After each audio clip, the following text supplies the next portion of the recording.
Hi everyone, welcome into our first video for Math 154, or if you're watching from outside GCU, just college algebra. So this first topic is just an algebra refresher, right? So it's something that maybe if we haven't taken an algebra course in a while, we want to refresh on all the information we're going to need to know to move forward in this class. So, right, we'll go over quite a few bits of information in these first 3 to 4 videos.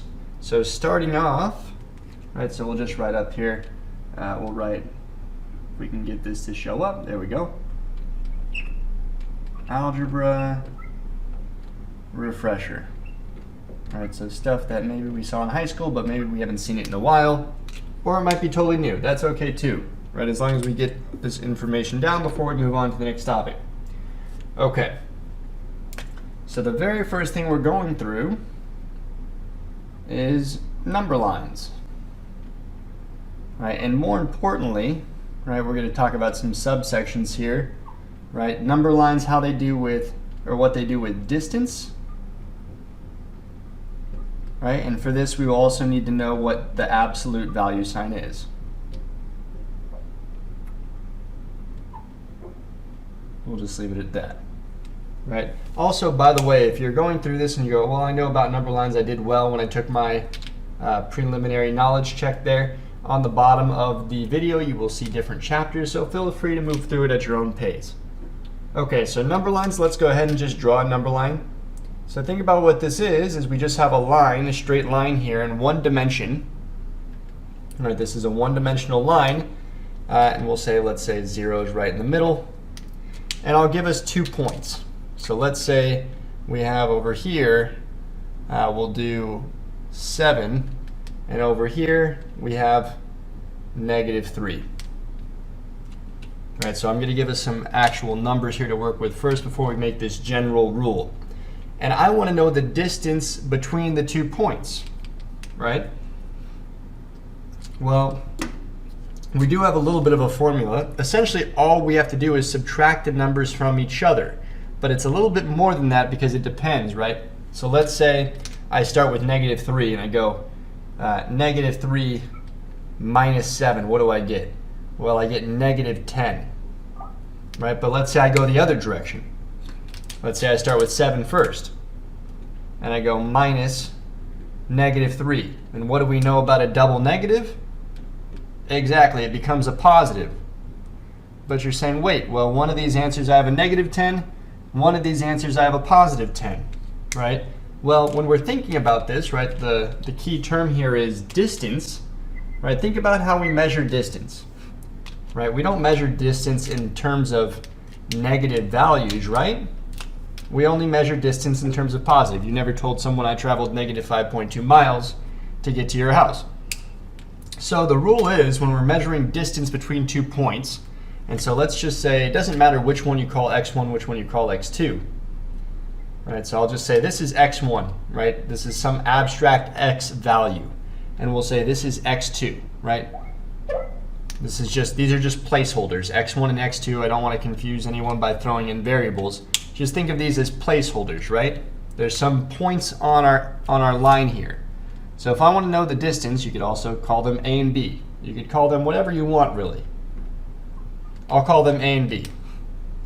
If I want to know the distance from A, I'll draw a little bit of a line here, from A to B, all I need to do is subtract the 2 values, but then I need to take the absolute value, right? So these bars here, right, are saying take the absolute value of whatever we get here. So essentially, right, in case we forgot what absolute value means, it means we're just going to turn answer positive.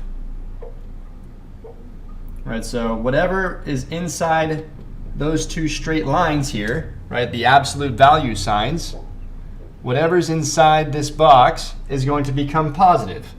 Right, so in this case, right, it doesn't matter which one you choose to do first.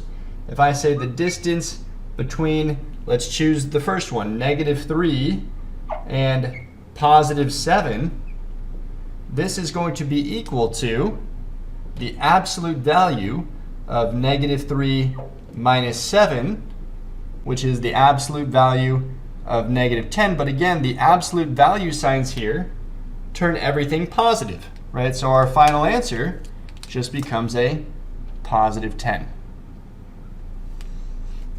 Right, I don't want to over-exaggerate, right? I don't want to do too many on this specific thing. Hopefully number lines come a little bit easier than others. The main takeaways here for distance, right? It does not matter which point you choose to write first, right? It does not matter when we're dealing in this one-dimensional line, right? This is one dimension, right? I'm walking along a straight line, right? 2 dimensions would mean I'm in a plane, right? Just so we have something to compare when I'm saying 1 dimension. This is 2 dimensions, right? I can walk up, I can walk sideways, right? 1 dimension, I can only travel back and forth.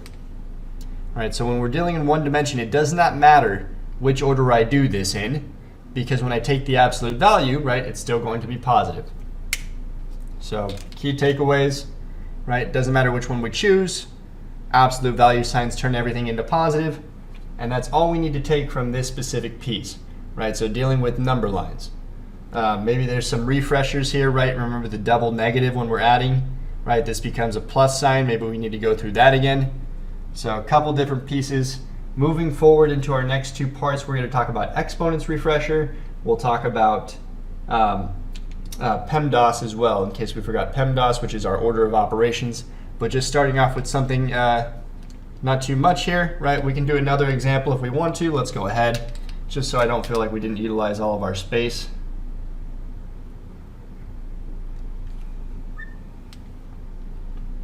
So let's pick, let's say, zeros here, and let's pick, let's do 9, and we'll still pick another negative, right? If you do 2 positives, right, we're just doing a subtraction problem, so we'll pick negative 12. Okay, so feel free to pause the video, go through it. Okay, you unpause the video, I'll pretend you at least paused it. The distance from, you can pick either one, it doesn't matter, right? Negative 12, comma 9, and I'm going to run out of space, but I'm going to do it right below. So equals the absolute value, and we can do in either order, but since I wrote it this way, negative 12 minus 9, negative 21, absolute value. What do the absolute value signs do? Right? It turns everything positive. So let's write it in yellow. Our final answer is positive 21, right? The distance here between these 2 points. And that should make sense, right? I'm going to get from negative 12 to 0, I have to go 12 spaces. To get from 0 to 9, I have to go 9 spaces. So add those together, right? We end up with 21 spaces. So think about how distance works in 1 dimension. Eventually, we're going to scale that into 2 dimensions, right? That's not till our next topic, so don't stress about it now, but we will see that in the future. Okay, so I'll be right back. Got to erase the board. We'll jump into exponents. Thanks, guys.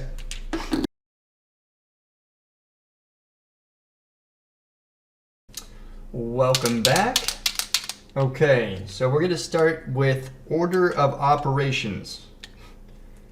So I'll write out order of operations, but then I'll tell us the word that maybe all of us remember, order of operations.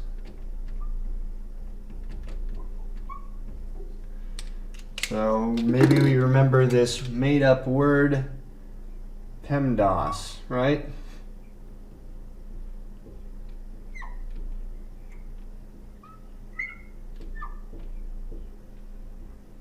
Now I'm going to kind of, let's see, I'm going to label, I'm going to group these 2 together. And I'm also going to group these 2 together. And I'll explain why. So this, I'm forgetting the word for it, I'm sure you guys will all remember, but PEMDAS, right, essentially is just going to help us remember the order in which we should perform our operations. So we have the P, right, stands for parentheses, which I'm sure I might misspell. I think that's good. So parentheses always go first. So if we have something in parentheses, and when we get into examples, this will make more sense, but parentheses always get done first, followed by exponents.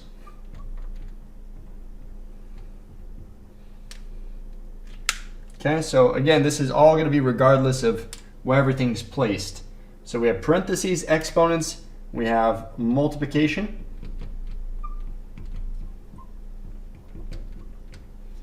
and division. Now the reason why I grouped these two together is because they're kind of on the same level, right? Meaning that if division comes first, moving from left to right before multiplication, then you perform that first. And we'll do an example where this becomes a little bit more clear. But essentially, even though the M comes first, I think it was just to make this a nice word. These two are on the same level, as well as addition and subtraction are on the same level, right? So these last two here are addition and subtraction. Now you should also write this down if we want to undo something. And so we'll talk about that later on when we start to solve for variables. We will do a warm-up of that, or another video of that as well, but you're essentially undoing PEMDAS. Right, but first we'll go through some examples here that I have written down. So first example, so I have about 4 to 5 examples. So we'll do 7 minus 24 divided by 8 times 4 plus 6. Okay, so there's no parentheses. Can kind of go down the check mark list here. There's no exponents. There is multiplication and division, and this is why I spoke about them being on the same level. So notice that we have division and multiplication. So if we were like abiding by these rules and we saw multiplication, maybe some of us might jump to doing 8 times 4 first, right? But I'm trying to say is these are on the same level. So if they're on the same level, we just read them from left to right, meaning this operation here will happen first. So our very first step, and we'll just do it in steps. It would be 7 minus, we have 24 divided by 8. Right, so take a second, feel free to calculate. This is going to be 3 times 4 plus 6. Okay, so now that's done. Now our next step is multiplication, right? So again, we're just reading this from left to right, this specific section here. This is subtracting, this is adding, so we'll wait till later to do that. So now we have 7 minus, we have a 3 times 4, right? So this is 7 minus 12 plus 6. And now we have just addition and subtraction. So all of this is on the same level. We can just read it going from left to right, right? So 7 minus 12, we have negative 5 plus 6 is equal to a positive 1. Right? So that one is done. This is number 1. So again, I want to make sure we understand multiplication and division are on the same level. If they occur in the same problem as they have right next to each other, right, they get done from left to right. Let's see if we can find another one. So we'll do another example over here. So again, feel free to pause the video anytime. Again, the more questions you come with, the better. We'll do 18 divided by 3 minus 7 plus 2 times 5. Okay, so no parentheses, no exponents yet. That's okay. We do have multiplication, we do have division. So let's just see. We have some division here, and we have multiplication here. So these two steps get done first, right? The subtraction and the addition, we're just going to carry that down. So we have 18 divided by 3. We have 6. And we'll just write the minus 7 and the plus sign here. 2 times 5. 2 times 5, 10. Right, so once we've performed both of these operations, right, we're already at a step where we only have addition and subtraction. Again, those two are at the same level, so we're just working from left to right. Right, so we'll do 6 minus 7, negative 1, plus 10 is equal to 9. Awesome. And I'll go ahead and circle that one. Okay, and we will add in some parentheses here. Right, we'll probably wait on the exponent one. I'm going to hold off on that because we're going to talk about exponents first. Okay, let's go back. We'll do 3 in yellow here. So again, feel free to pause. So number 3, 17, let's do this first. Yep, so we're going to add parentheses here. 17 minus 6 divided by 2 plus 4 times 3. I don't think those parentheses were needed, but that's fine. We'll leave that since it's already there. So we read this as, I mean, this is fine. Either way, it would have been the same. We read this as we have to do the parentheses first, right? But once we get inside, so we'll look at this one first. So we go, okay, this is inside the parentheses, so I have to do these operations first. Well, I look inside the parentheses, and then I also have to apply PEMDAS to whatever's inside the parentheses. So I have 17 minus 6 divided by 2, but the division goes before the subtraction, right? So I still have 17 minus 6 divided by 2 is going to be 3.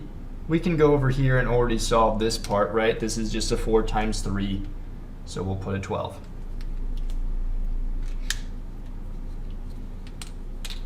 Now 17 minus 3, we'll just get 14 plus 12, right? And we end up with 26.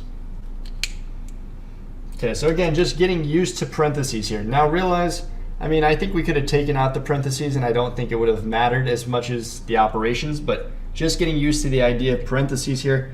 Let's see if we can throw one in where it might change what we would do. Yeah, so I'll change my examples to reflect. So we're going to do one more.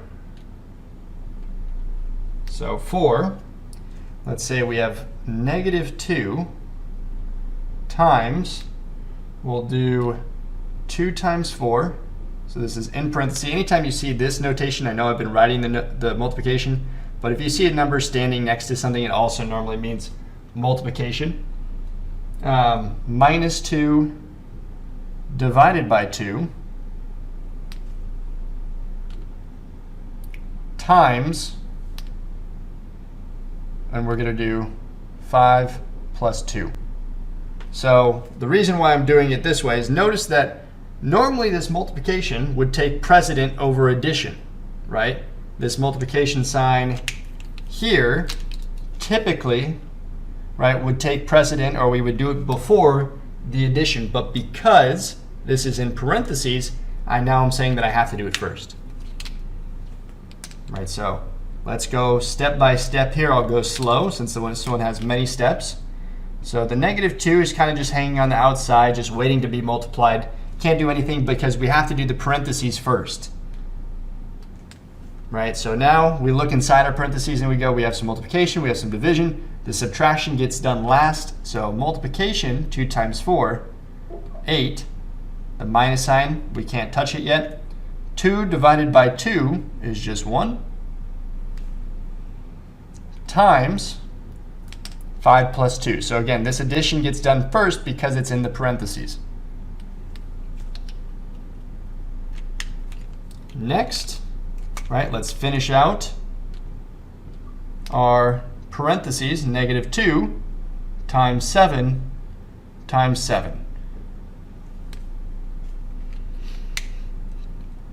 So now that we're in this step, right, it really does not matter, right? We can just go for it. This is going to be a bigger number, negative 2 times 7, negative 14, times another 7.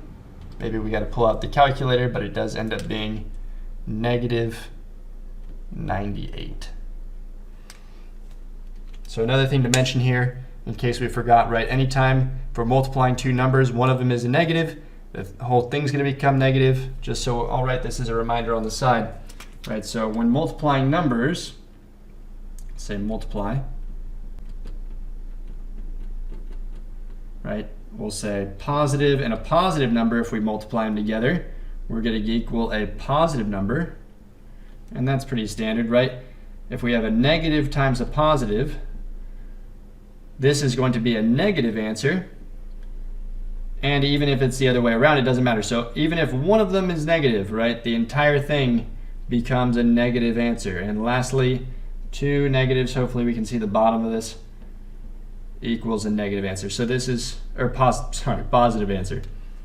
Right, so positive, say if they have the same sign, positive, positive, negative, negative, it's a positive answer. If one of them has a negative sign, it's a negative answer. Just in case we forgot that, that's okay. Right, so again, working through this last one, we take care of the parentheses first, regardless of the fact there's a multiplication, right? The parentheses comes first, and then next we finish out our parentheses. This ended up finishing into a 7, and now since we just have all multiplication going across this step here, right, the ordering doesn't really matter because it doesn't matter which one I multiply first.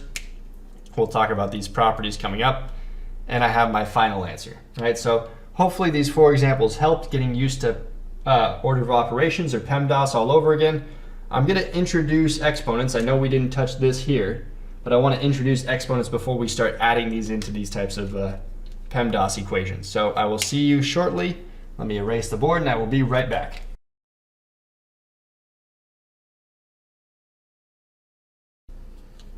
All right, last section for this video. We're going to just do a little bit of a refresher on exponents. Let's see, hopefully this dried. Always, let's see. There we go. On exponents. Okay, so first let's remember what an exponent is. Let's say we have some number, and this is going to look very abstract at first, and then we'll make it concrete by adding actual values. Say we have some number a, and we raise it to some power. And essentially what this means here is I'm going to take a, and I'm going to multiply it by itself. Let's do one more. Right, n times. Right, I'm going to multiply it by itself n times. So I'll just take a and I'll multiply it by itself, whatever I have in my exponent, right, that many times. And so let's say, we'll do an easy one to start. Let's say I have 2, and I raise it to the 3rd power. Right, all this means is I have 2 times 2 times 2. Right, in which case 2 times 2 is 4, times 2, awesome, 8. Right, so not that bad. So this looks very, right, we're throwing in just letters. There's no numbers there, which some people get afraid of, but I promise you it's not as bad as it looks, right? All you're doing is taking whatever this is called your base, and you're multiplying it by how many times you have up there in your exponent. Okay, so let's take this idea, we'll do some examples, and we'll see how we do. Okay, so let's start off with, and so for some of this we got to remember our PEMDAS. Let's write this out. I'm not going to write out all the wording, but remember PEMDAS, so parentheses, exponents, multiplication, division, addition, and subtraction. Okay, so example 1. Put a little bit of a squiggle there. 1. We have -6 squared. So we need to be careful here because I'll talk about that in a second. Notice how that negative is not really attached to that 6. And remember the order of operations that come, or that go in which order we do them. So plus 4, and we're going to do times 3 squared. Okay? So what's happening here is there's a negative sign. Really, this is like a -1 times this value here, because that -1 is not attached or near this squared piece. And so I'll do a contrasting example. If we had parentheses around the -6, then I would be squaring the -6, right? However, in this case, this negative sign is not attached, so I'm only squaring the 6. Right, so when I do my next step here, the negative sign just comes down. I square the 6, so I end up with 36. I can't do anything with the 4 yet. I'm going to wait on it. And I can't multiply yet because I need to take care of this other exponent. I have 3 squared. right? 3 squared is 3 times 3, or 9. Okay, let's keep going. I have negative 36 plus, I have to do my multiplication, right? The addition doesn't happen yet. Addition's on the very last step. So I have 4 times 9, positive 36. So what happens here? Negative 36 plus a positive 36, 0. Awesome, right? So again, the main difference here is kind of the tricky part that we can get lost on is this negative sign is not attached. Unless we attach it with parentheses saying this is one thing, we're grouping the negative 6 as one thing and we want to square that entire thing, right? It's separate, so it's just the 6 getting squared. Let's do an example where we have it where it is attached. So we'll do example 2 here, and let's say we'll do like a fraction style. So we're going to do negative 2. I'll draw a yellow line between, to the 4th power. So notice here the negative sign is attached. Divided by, we'll make this one a little bit complex, 3 squared plus 2 squared squared. Okay, I'm going to work this way or else I'm going to run out of space below. But because this negative 2 is attached, what's happening here, I'll write it out on the side. This is negative 2 times negative 2 times negative 2 times negative 2, right? So we end up with an even amount of negatives, which means it's going to end up being a positive value, right? And you could show negative 2 times negative 2, we get positive 4, times another negative 2, we get negative 8, times another negative 2, we get a positive 16. Okay, notice here we have parentheses, so whatever's going on inside the parentheses has to happen first. We have a 3 squared, which is 9, plus 2 squared, which is 4, squared, so 16, over 9 plus 4, because it's in the parentheses, 13 squared. And so maybe we need to pull out a calculator. Maybe we know 13 squared, right? 13 times 13. We end up with 16 over, I believe this is 169, is 12, 144, 13, 169, 14, 196, yes. And this is our final answer. So again, the main thing to contrast between our previous example and this one is the negative sign, again, was not attached. This one, the negative sign, is attached, right? So that ends up getting squared as well. Okay, hopefully these two examples helped. I'm going to do a little bit of some one-off problems here. So what if we're dealing with just an entire fraction squared? Meaning, let's say we have 3 here, and I have 1/3, and I cube it. Right? How do we deal with this? Well, essentially, all that happens is you're going to cube the numerator, right? The top part is called the numerator, and we're going to cube the denominator, right? So we end up with, I don't know where that came from. I'll erase that. Ooh, that'll be right in the middle of the board. We end up with 1 cubed over 3 cubed, right? So you're just going to cube each piece.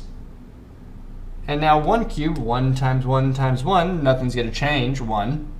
Now 3 times 3 is 9, times another 3, 27. All right, so anytime we're dealing with a fraction like that with an exponent on the outside, you're essentially taking that exponent and applying it to the top and the bottom. Right, one more quick one on the side just so we can see. So maybe we don't have a nice one that is a 1 on the numerator. We'll do a short example here for, let's say we have 2/5 squared, right? So we square the top and we square the bottom, right? 2 squared, 2 times 2 is 4, 5 times 5 is 25, right? So same idea. What else? We'll add 2 more. I know we're throwing in quite a bit with exponents. I'm trying to cover all the different scenarios that you could see. A quick problem is anything to the 0 power, right? Maybe you already know it and you said it out loud. Anything to the 0 power, so let's say 5 to the 0. It doesn't matter. Anything to the 0 power is going to be 1. So anything to the 0 power is going to be 1. So you can even write that as a rule. Just anything, any number a to the 0 power, going to be 1.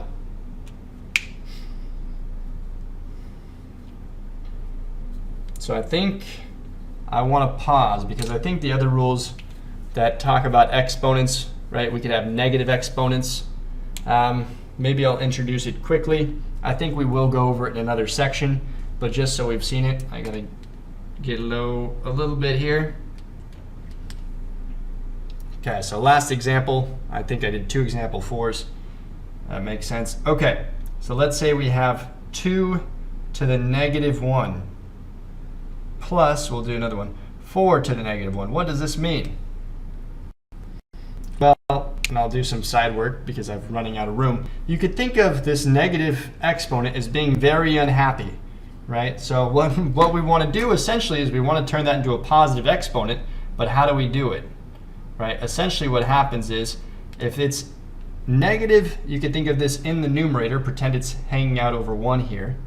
If it's negative in the numerator, if we move it down to the denominator, it'll be happy, right? So if I move it down to the denominator, it becomes a positive 1. And of course, anything to the first power is just itself, right? 2 times just, that's it, right? We're not even multiplying it again, plus, same thing here. This negative exponent is unhappy in the numerator, so I want to bump it down to the denominator. We'll make it happy. So essentially, I end up with 1/2 times, or 1/2 plus 1/4. And so maybe we got to work with some fractions, right? I think I'll go through another, in case we forgot how to find a common denominator, right? For right now, I'll just give you the answer, but there will be another section. I'll add this in again. I don't know how many people have seen the negative exponents or how long it's been since we've seen them, but we will talk about them again. It won't be the last time. So 1/2 plus 1/4, I'll give us the answer, but we will do a section on reviewing fractions as well. We have 3/4. Okay, I know the video was a little bit longer than planned. I plan on making about 2 more videos for this section. So again, these videos are going to cover the next 2 weeks. So even though this one's a little bit longer, right, it covers 2 weeks of material, so 2 more videos to come. So what did we do? We went through number lines, we went through PEMDAS, we went through a little bit of review of exponents, and we'll continue to do some more algebra review that we could have seen from the past. Some of it might be a little bit new in the next coming videos, but this is the end of this one. Thanks, guys. Come with questions. I will see you in class.